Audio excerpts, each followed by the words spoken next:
Good afternoon, members, and welcome to another members video where anybody watching this on YouTube today, which would be on Thursday, this is a free exclusive members video. As I keep banging on about, these videos are all going out free for the next 2 weeks.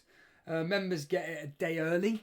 Ooh, what an exclusive that is, a whole day early. Fucking hell. God, we're honoured. But in all seriousness, as I keep banging on about, these members videos are just to give you a flavour of what the majority of them are about. It's usually just personalised videos about you, the people that are just involved. And yeah, it's just about your teams and everything. But we'll just crack on with it, shall we? What is this video about? I don't have a fucking clue, to be honest with you. I'm going to start off with essentially what happened yesterday. So if you're unaware, Andre, aka Warfare, donated £20 to the show. Thank you. I don't see any of it, but to be completely transparent, me and Jason see no money whatsoever. It just goes straight into the website and into the Discord for you guys to have a better experience. But yeah, in all seriousness, Andre donated £20, and in it he just said, look, do a donut challenge, or here's toward donuts, or words to that effect. Now, by weird coincidence, I was thinking of getting some Krispy Kreme donuts anyway, because number one, I fancied them. Number two, they've got a new version out, New York cheesecakes flavour, and I thought, you know what, fuck it, I feel like buying them. And then by pure coincidence, Andre donated. So anyhow, got them, and they were stale. They were disgusting. So of the 12, I threw away, well, I ate 2, but they were just stale. They were disgusting. I'll do the faulty towers line. So you ate half, and what did you do with the other half? Anyway, and then I just kind of like bit into another one. I was just like, you can fucking forget it. So I binned another 2 or 3, which left me with whatever the maths is on that. 8 left. Don't worry, I ate them today. But what I will say is that please don't bother donating regarding donuts to me again, because I'm not going to do it. Because I'll be honest with you, apart from the fact that those specific donuts were clearly not fresh, and they were stale, I just don't really like them. It's a bit like McDonald's, really. Actually, I've realised that McDonald's is shit. You know, it just fucks me up. And yeah, just don't like it. Don't like it. You may have seen on Twitter, because it was public, that Krispy Kreme UK got in contact. And they said, we're so sorry to hear this. Email us. Let us know. No problem. So I emailed away. I don't know why I did it on the label. I've actually got a thing there. Emailed away, and I actually specifically put in the email, the problem is that I don't have the receipt, so I don't know what you're going to do about this. Now, my thought process would be, you know, as a one-off gesture, Krispy Kreme would come back and just say, blah, blah, blah, blah, blah, blah, blah. We're really sorry. Does anybody recognise this Lock Stock reference? We're sorry. We made a cock-up with the order. Yeah, we're sorry. Here's a token of our appreciation of a £12 gift voucher on your next Krispy Kreme purchase, or whatever. Now they just send me a generic email saying, blah, blah, blah, blah, blah. Please provide a receipt and photo evidence. And you're just like, fucking hell. Like, it's obvious that you haven't read my email, because I said that I don't have the receipt. So it's a complete waste of time. So Krispy Kreme UK, if you're watching, which is unlikely, I would just highly recommend that just send us at Elite FPL a donation in a super chat of £12.99. What's this got to do with fantasy football? Fuck all. So anybody watching on the Premier is probably pissed off already, which is always good, because that means that the real die-hard people are watching this. That's the main thing. That's the key to this. Anyhow, in all seriousness, listening into the Planet FPL Correspondence Week, which is essential listening. Let's not fuck about here. It is essential listening. And I listened to the Nottingham Forest one, which is now with Mark Southerns. He's their new correspondent. And I listened to Dan, aka Local Lord, who's the Liverpool correspondent today. And fucking Goldust. They're always good, but the insight that you get from the fans themselves is always very, very interesting. And as you can see up on the screen, you're probably all screaming, "Oh, that's why he's got Lingard." Right, yeah. Yeah. This team up on screen is literally just, it's not my actual team, it's just something that I put up. And essentially, as I've been banging on about, it's like a lot of people have been banging on about, which is, it's all about the combinations. What you can get if you don't have Salah. What other combination can you get of players instead that can bring in the return? So long as you've got a minimum of one premium option that you're happy to captain, or in my case, two. As we all know, the Tottenham Man City rotation is incredible. It's really, really good. And I am... the more I think about it, the more I delve deeper into that no Salah aspect of things. Now, like I said, I'm not going to lie, I'm almost 99% certain I'm going to go with Salah. But we can always talk about the whole no Salah approach. And talking of no Salah, this is a bit of an exclusive for members right now that are going to be listening to this 24 hours beforehand. You know Andy Martin on Twitter, he's actually joining us on Sunday. I just thought, because we always want to, I say try, we want to get guests on, but I'm not going to lie, I'm just too lazy to send out a message to whoever and say, do you fancy coming on? And also, getting guests on is always dependent on their availability, our availability. There are some content creators out there which I've messaged several, not for this season, but season prior, and they've literally said, "Look, I'm really sorry, I'd love to, but we can't because of," and it's usually because they're very, very busy. And I understand that. I'm not stupid. I'm not going to sit here and pretend it's not the case for me and Jason. And Andy came in on the chat on Sunday when we did Sunday Surgery. He just. I know he's always wanted to come on the show before. In fact, I remember when he first came on, and ironically, here's the irony: his fucking Discord crashed on him. But he came on. I know for a fact it was a Wolves game. It must have been Wolves versus Leeds. It's got to have been. It may have been last season or the season before. And he just started chatting away with us, and then he was just cut off because Discord crashed. But anyway.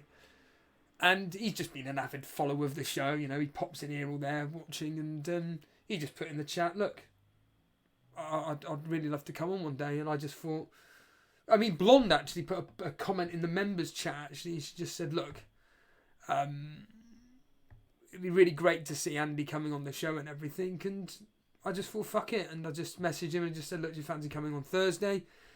He said he can't. And then just got him, "Can you do Sunday then?" Well, he sent me the days that he's basically working in the evenings, and I just said, "Cool, you can come on Sunday then." And he said, "Fine." So he'll be able to talk about his no Salah justification and everything, and just be interested, just a general chat, like we always is, just chat shit, as I always say. I hate formal interviews. And by the way, I always make this clear. I do not refer to fantasy football sometimes. I'm actually referring to many, many different podcasts. I just put out a podcast, just put out a tweet about podcasts, and I just said words to the effect of, if you're listening to a podcast or listening to anything and it takes you out of the moment of what you're doing, you know that they're doing a very good job. And that was specifically referring to Planet FPL, but also it's the same with me when it comes to chain wrestling, which, if I model this shirt, and I know neither Mags or Si are going to watch this, but there's the old WCW Nitro Nights. Here's the irony: I don't even listen to that specific podcast because I'm just not a WCW fan. However, I just think the shirt is fantastic. They've also got an NWO style chain wrestling. People that watch regularly, they'll know that I'm a big fan of the chain wrestling podcast, obviously wrestling podcast. And they brought out a load of merchandise, and there was a couple of lines, i.e. this one, and the chain wrestling NWO style shirt, which was fantastic. And I just thought, fuck it, I want to support them. And that's what I did. I just bought a couple of shirts. Turned them into vests, of course, to show off my skinny arm. But anyway. And, yeah, going back to the whole fantasy football thing and Andy Martin going no Salah and everything. And yeah, up on the screen we've got, for people listening in on audio, Meslier, still the same back four. Trent, Robertson, Cancelo, Perisic. Here's where it changed up a bit. Son in for Salah. Son captain. Diaz for Salah. So still got that triple up of Liverpool. Saka, Neto, Lingard. Mark Southerns has made a persuasive case to look at Lingard. They had again, I'm not going to go over it. Just check it out. I'm not going to patronise you by saying, I'm going to do a better job at telling you what Lingard's going to bring to the table when Mark, Serge and James can do a better job. So go listen to that specific podcast. But essentially he was just saying that, look, he's going to be key to everything. And from what he saw with what he did at West Ham, and then Serge was making the point of being a West Ham fan, that look, what he brought to us was this, and I can see him doing the same at Nottingham Forest. Newcastle away, hard fixture, but I think if Jeffrey Lingard is gonna try and prove something to Nottingham Forest fans to show why he's worth the whatever wages he's on, I think Newcastle is a good opportunity to stamp his foot down. You've then got at home to West Ham. Dan as in our Dan, always makes the point. Players always scoring against their old clubs. If I don't go with this team, I'll be putting on 50p on Jesse Lingard to get a goal against West Ham. Following week, away at Everton. Everton are a sack of shit. Now, is Lingard going to be scoring in every single one of these games or assist, getting attacking? No. These are decent fixtures. These are decent fixtures to potentially get something. You've then got them at home to Spurs. Okay, that's their first tough fixture. That's the first one where you think, oh dear, we've got a bit of a problem here. We'll be lucky to get anything out of this game. We'll be lucky to even score, let alone get a point. Then it's Man City away. Then we've got 3 decent fixtures. In fact, from game week 6, as Mark pointed out, this is when the tables turn. Bournemouth, Leeds, Fulham, Leicester, Villa, Wolves, Brighton. By which point, Lingard / Nottingham Forest have essentially hit the ground running. They've now started the competitive games now. They're now moulding together. Now, based on what Mark said, and also, I never really realised this until now, my housemate next to me in the bedroom is also called Mark, and he's a Nottingham Forest fan, and he speaks exactly like Mark, and I don't mean speak in the sense of same language. Yeah, but what I mean, there you are, Bilal. There was a brilliant one in that one, by the way, that Planet FPL one, I'm sure you heard it. He said it about 5 times in the space of literally 5 seconds. Yeah. Anyhow. But yeah, he's very optimistic and very much similar to what Mark's saying, which is, I'm just really happy we're in the Premier League. I just want to see what it's like. I'm actually quite confident the players that we're bringing in are just squad play. There's going to be the odd player that's going to be first team, like Lingard. But they've said one thing in common. Well, they've both said the same thing, but there's something that stands out for me that they say a lot of. It's this line. Steve Cooper. He gets the team to bond together. He gets a team together. And I keep stating this point with any football team. If you're an actual team, you're going to do better. In fact, I did a podcast. Fuck me. I do have a podcast at Total Steve on Spotify if you want to listen to me talk about music. Essentially, I just play music, that's it. But in all seriousness, I did a members video. I can't remember when it was, but I was talking about how when me, Si, the best, his brother Dale, we're in a 7-a-side team. And as individuals, pretty good. Pretty good. You had Craig Olden. Alright, Steve. Not quite John Harris levels of Birmingham accent, because he'd lived in Devon for a significant period of time, but certainly, you're right, Steve, mate. He had a very deep voice. You had his brother Paul, Ratty. We were a good team. Problem is, we weren't a team. We were just a bunch of individuals, and we had within that team of 7, we had good connections between people. So me and Sai had a good familiarity. Yeah, familiarity, is that a word? Between each other, good chemistry between each other. Sai and Dale, being brothers, had a good chemistry between each other. Now I've known Sai since the age of 4 or 5 years old. Close family friend. But we had that connection. We weren't a team. We were terrible. We were losing every week, every match. We'd concede at least 4 or 5 goals. Terrible. We had the best goalkeeper in the 7-a-side league from the year before. He transferred over to us because his team disbanded. And Ratty, who knew quite a few people, he got him on board. But like I said, unfortunately, we just weren't a team. And the only time we actually played as a team was pretty much the last game of the season, where we won something like 8-5 or 6-3, some scoreline to that effect. And the reason being is because then we started playing in positions and certain individuals had left by this point, and we finally started gelling, but it was too late by that point. The point I'm trying to get at is that when I'm hearing from Mark that Steve Cooper gets the best out of players because he creates a team, and then you've got Mark saying that we could do a Brentford and Lingard's going to be key to everything. Tell you what, 6 million, I'd take him over fucking Bailey. I'd take him over Neto. So why don't you have Bailey in your team then, Steve? Save that 0.5 and upgrade Perisic to Reece James. Good point. But I think from what I'm hearing, potentially Bailey isn't an absolute guaranteed starter. He's got to prove himself. He's shown his worth in friendlies. Can he do the same thing in the first team in Premier League? Am I only going to give him sub appearances? Who knows? But looking at that there, I'll tell you what, I think, like I said, with Nottingham Forest fixtures, opening fixtures, they're not too fucking bad. And if Lingard can take off, then I'm already on it. Bailey, on the other hand,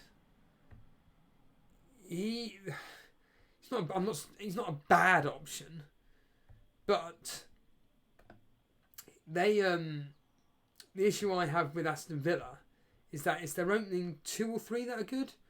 Yeah, 3. Bournemouth, Everton, relegation fodder straight away.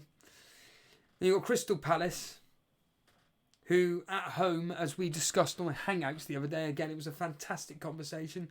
Anybody that's not part of the Discord and wants to talk all things fantasy football, and actually wants to have their voice heard, jump in the Discord Hangouts. Chat to the likes of Firetop, Podner. Oh yeah, that reminds me. Podner, Dread, Blonde, One Life Soccer. I saw King Kun was there today. Ramsey was there, just to name a few people. Yeah, Podner today. You're going part of the sheep. You're being a sheep there. Bah, bah. Could you imagine Andy Let's Talk FPL doing this? Bah. That was fucking... Yeah, that's why you should join Discord, to be the Podner to mock you. Fucking mad. You are aware you're recording this, Steve? Yeah. Again, this is what you get with members' videos. Chatting absolute fucking garbage. And you're putting this out for free to encourage people to join up. Yeah. You get to be part of a members' league. And I'll slag you off, but... But no, I mean, I could. If I'm not really confident in Wolves, I could still have Bailey for Lingard and drop Johnny down to Neco Williams and upgrade Neto to Lingard. Now, the thing though is that I kind of want to get on board the Neto/Wolves early fixtures. Leeds away, Fulham at home, very, very good. Tottenham away, that's a stinker. Newcastle, horrible fixture, but then Bournemouth and Southampton. And if Neto is going to be playing that up front role, I think at 5.5. I mean, I'll tell you another Wolves player that, okay, people are going to laugh at me now, I'm sure they are. Bah! Traore. 5.5 million. Okay. He did jack shit at Wolves. He's a freak of nature. He's just basically the Scott Steiner of the football world, a genetic freak. But he did all right. Did he go to Barcelona? Didn't he? Did all right, apparently. Could he be someone that we're overlooking? Possibly, but no, I do. I tell you what, this team here, because I'm, like I said, I'm a bit bullish when it comes to Spurs this year. I think a lot of people are, which probably worries Spurs fans, to be honest with you. The fact that now everybody's backing them to maybe challenge for the championship. I'm sure people like Jason are laughing their heads off, thinking you're speaking shit. But I genuinely think that Conte will get some excellent results next year, and I think they really will be. Their squad is good enough to be competing in the Premier League Championship. Premier League, Champions League, League Cup, FA Cup. You know, he can play his kids and all that stuff. When it comes to the big competitions like the Champions League and Premier League, I'll be first team the whole time. Like, I hear a lot about, you know, it was in the Hangouts being discussed about Man City and how rotation is going to be even higher. Completely disagree. I think that rotation is going to be even less, but there'll be more subs. Now, obviously, Blonde would make it a very interesting point about the... I mean, this is stating the obvious, but it's still a very good point. But look, it's all depending on the opposition that Man City are playing, and if the specific players can fit into the system that Pep wants them to play against that specific opposition. I.e., we need a particular player like Foden pressing. Well, he's pretty poor at pressing, so the team that we're playing against, they're going to exploit his weaknesses, so we're going to have to put Grealish in there instead. As a simple example. There'll be some games where it's like, well, having Haaland up there ain't going to be worth it, because he's just going to be marked out the game. And again, we're not going to be getting the advantage of his abilities, so we'll just bring him on as a sub. So instead, we'll just put a false 9 up top with Foden or Kevin De Bruyne. However, there are players out there in these teams like Tottenham, like Man City, that are guaranteed starters. I've said this, we all say it to death. KDB's one of them, Cancelo's one of them, Diaz. In Tottenham, it's Son, Kane, Dyer, Lloris.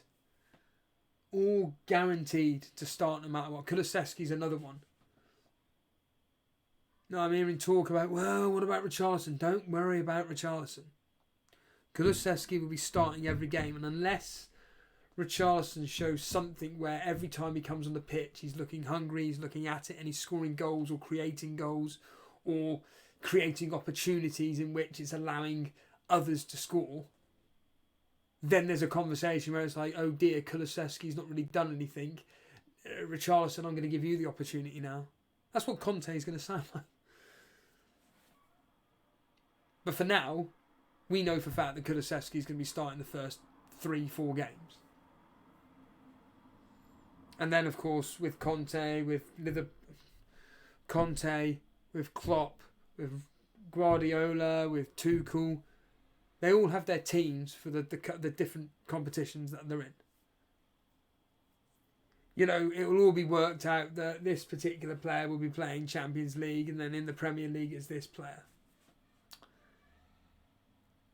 But for me, I'm confident with Perisic. Again, we're all waiting on the news to come out about availability of players, but I'm pretty confident Perisic starts first opening game of the season. I'm not suggesting for 1 minute he plays the full 90. No fucking way. Majority of the time, I would say 80% of the time, Perisic will be coming off at roughly between the 60th and the 75th minute. Something like that. And then, for instance, Sessegnon comes on for him. That's what will be happening. Yes, will there be the odd game where Perisic is rested? But the majority of it will be, because he's going to be using the Champions League and the Premier League. In the cup games, it is going to be whoever, well, it's Sessegnon, isn't it? But there may be the odd time, but I'm not going to worry about that now too much. Certainly, it's the same for Liverpool.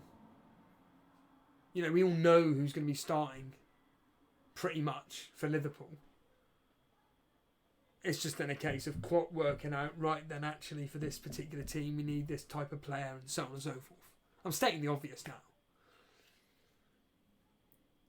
But like I'm certainly thinking at which point do I decide to do my wild card? When do I think, let's just take this team here as an example. At what point do I go, oh fuck, I've cocked it up, not owning Salah? And as I just take a sip, you can stare at that screen.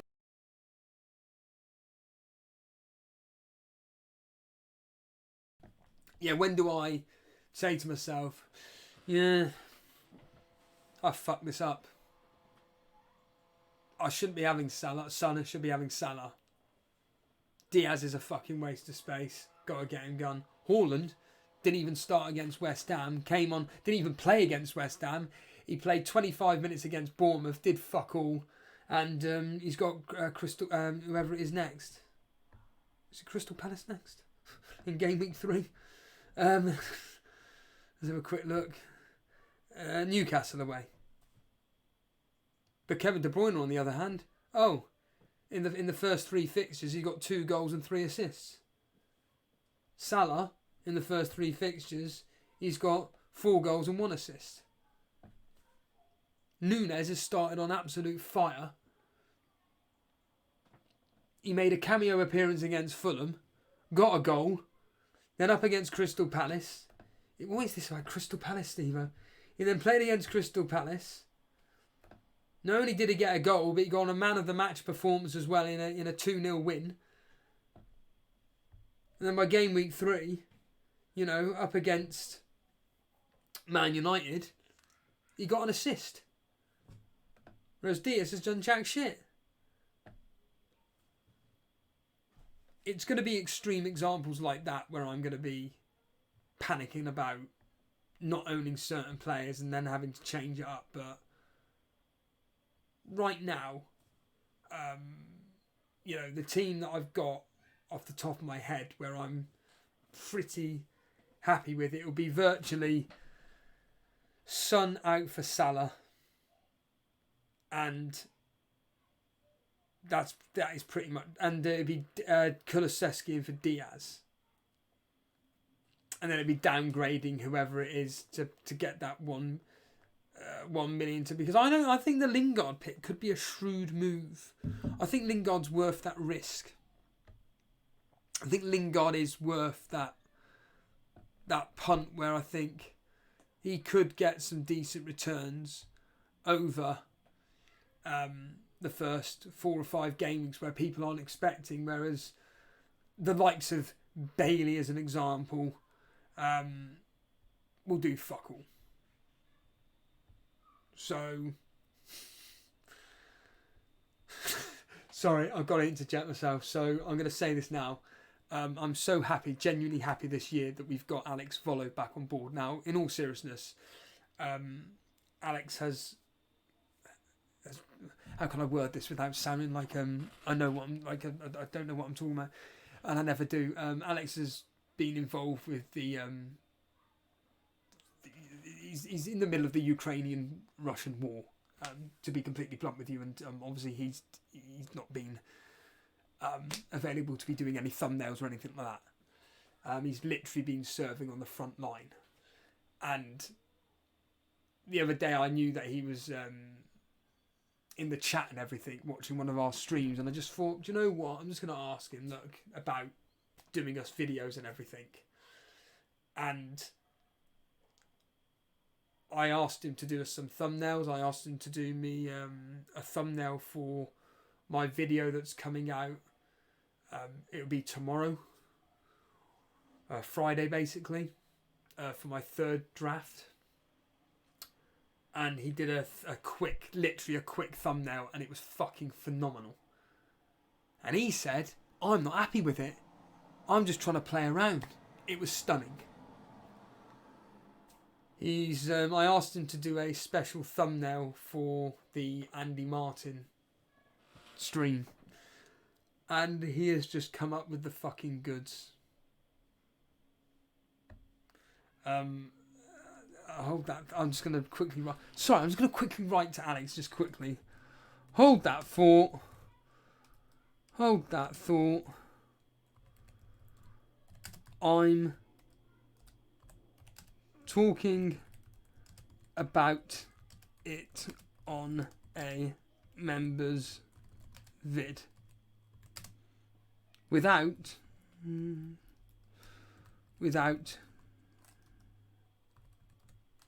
showing the image.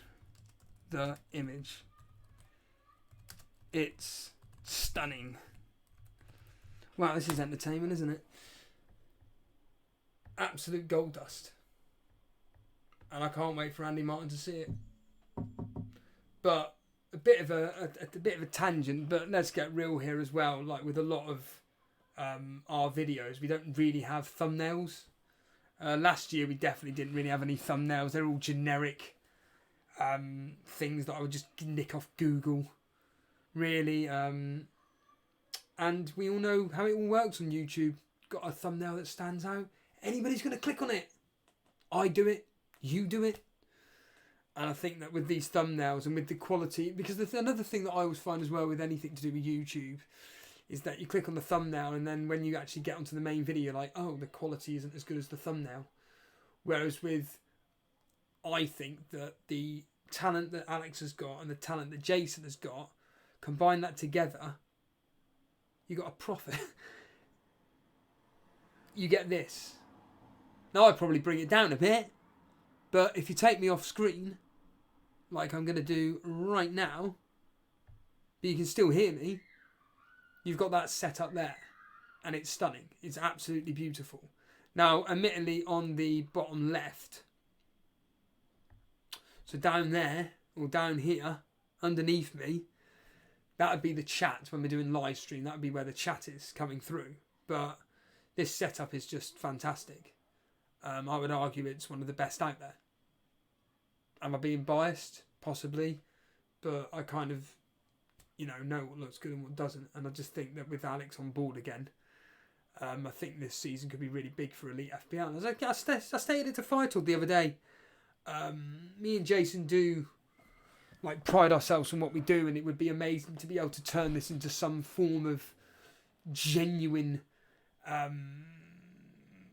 was going to say money-making scheme, into some way in which we can actually make money off it so we can sack off our jobs. Now, don't get me wrong, it would require a lot from both me and him to be able to, I'd have to earn a significant fee to be able to sack off my job to do this full time, but I fucking love doing this full time. I absolutely love it. If I could do videos like this all the time, I could then do actual research and everything. All of this is just me literally just sat doing this live. I don't do anything other than going onto a website and then just looking for the stats or whatever. So I'm opening a big season this year for Elite FPL. And like I said at the start of the show, we are trying to get... I need to pull my finger out about inviting guests on, and hopefully they will be able to come on, accept the invitation and come on.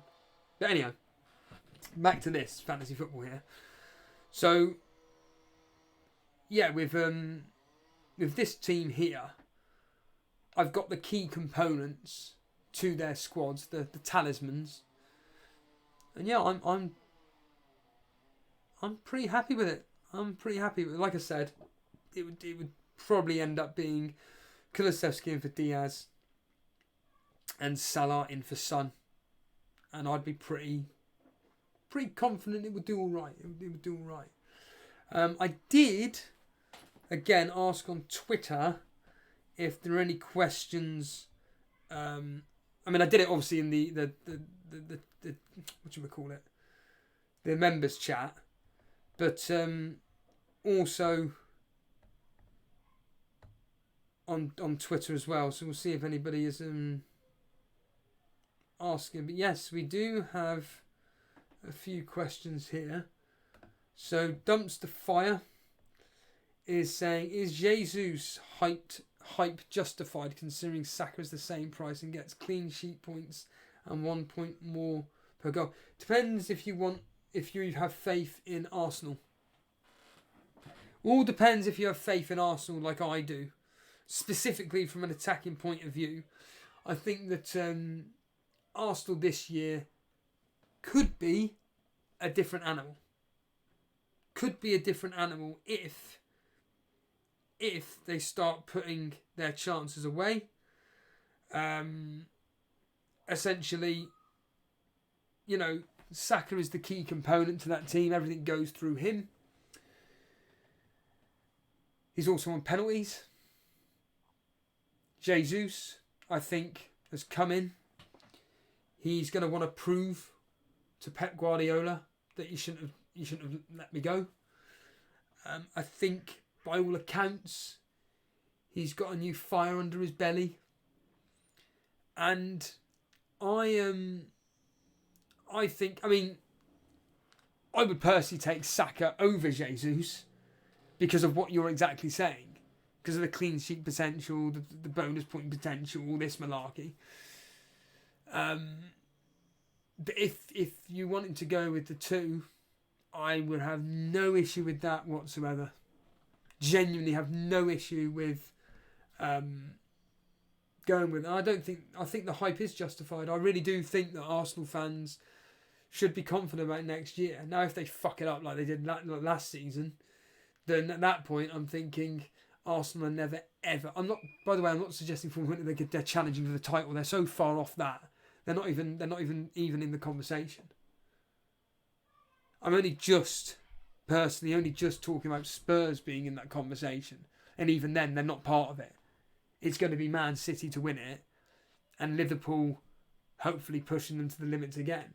But I think Spurs, genuinely, there's a chance that they could be challenging Liverpool, but Liverpool have got a really good squad as well. But Tottenham could be a new beast this year. But Arsenal, on the other hand, fucking hell, no chance. But I do think that Jesus' hype is justified, especially if you're looking for a quote cheap striker. I know he's 8 million, he's the same price as Saka, but if you're kind of filling up your midfield spots with the premiums like KDB and Salah, and then you're spreading the funds around and you want to get Arsenal attacking, yeah, you could argue Martinelli, but there is rotation. That is a rotation risk in Martinelli, although I do expect him to start game week 1, but there's always that threat of him not starting. So yeah, I think I wouldn't go as far as to say Jesus is an absolute must, but I think certainly something to seriously consider. El Maco's just saying it's a good point. Saka could be a good differential versus Jesus. If you want to go against 64%, wow, 64% Jesus is now owned. I have thought about my 3-5-2 or 3-5-2. When I had Jesus and Haaland, or was it a 5-3-2? I think it was a 5-3-2, wasn't it? Jesus and Haaland up top. Tell you what, they're good. It's a brilliant combination. Our mate John Harris is saying, is captain the premium defender an underused tactic? Ask Dredd. I can't remember why Dredd stopped last year. He went in with the tactic of captaining these wing backs, James, Chilwell, Trent, Robertson, whoever. And he stopped.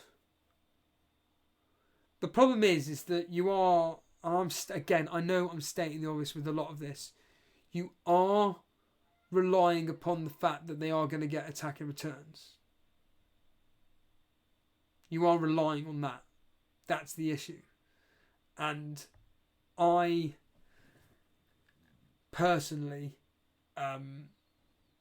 think unless you're that confident that one of your defenders is guaranteed a clean sheet, or certainly a 90% plus, 90% top, 90% chance of them getting a clean sheet, and you don't think that the likes of Son, KDB, Salah, Haaland aren't going to get an attacking return versus the whatever opponent they're doing, I think go for it, because the upside is massive. It's huge, but the probabilities of that happening, let's just say, like, for instance, you know, you're thinking Fulham on the left-hand side of midfield are terrible. They're always allowing the right-hand side attack to put in crosses and get in through. And you're thinking, do you know what? I have a feeling Trent Alexander-Arnold is going to really exploit that, and Fulham are going to concentrate all their efforts on stopping Salah. If you're that confident in that, and not thinking that Salah is going to do much against, or you think more to the point that Trent's going to outscore Salah, and you've got the bollocks to do it, I think it's a very risky. It's a very, very risky, and especially when they can, if that team concede a goal as well. I think it's more valuable in the double game weeks, if I'm honest with you. I think if you've got the cojones to do it in the double game weeks, the likes of Cancelo, Robertson, Trent, Reece James, Chilwell, Perisic. Perisic has got the form. You know the quality that he can bring. You know how good the guy is. I think that he could be a really, really, really good asset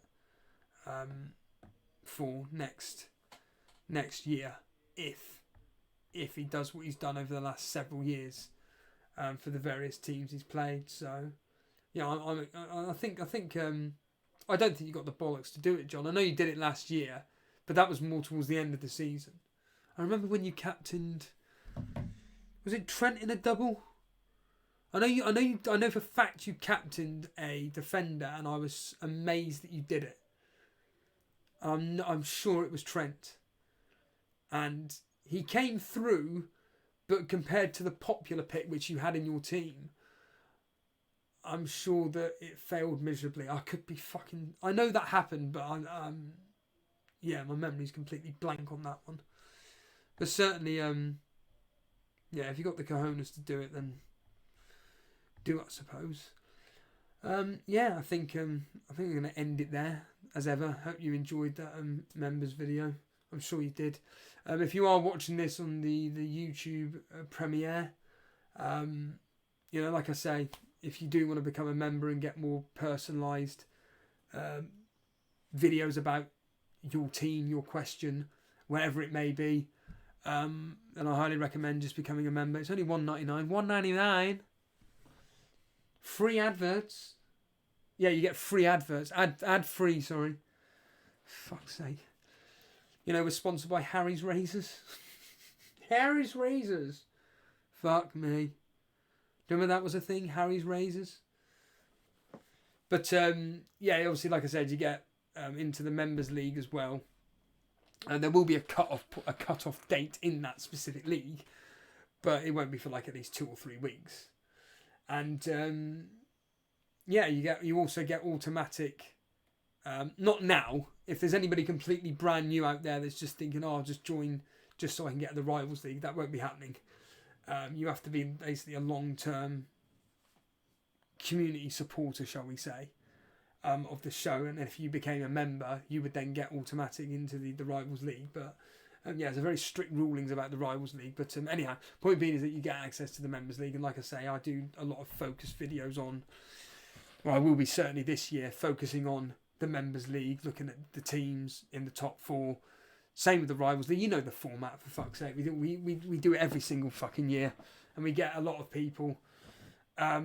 This is why I do these as well, is that just to give you an idea of what it's all about. And also the fact that, you know, there are a lot of people that go, well, I don't understand why you don't talk about this team or that team. Well, I do, but it's all in the members videos. So yeah, like I said, if you want exclusivity to me directly speaking about your team and everything, then members is the way to go. Also, throughout the season, I do members only streams as well. So that way you get your comments actually spoken about and get a general conversation going about whatever the subject matter is that you brought up. But anyway, on that note, I'm going to clear off as ever. Thanks for watching, and I'll catch you guys later.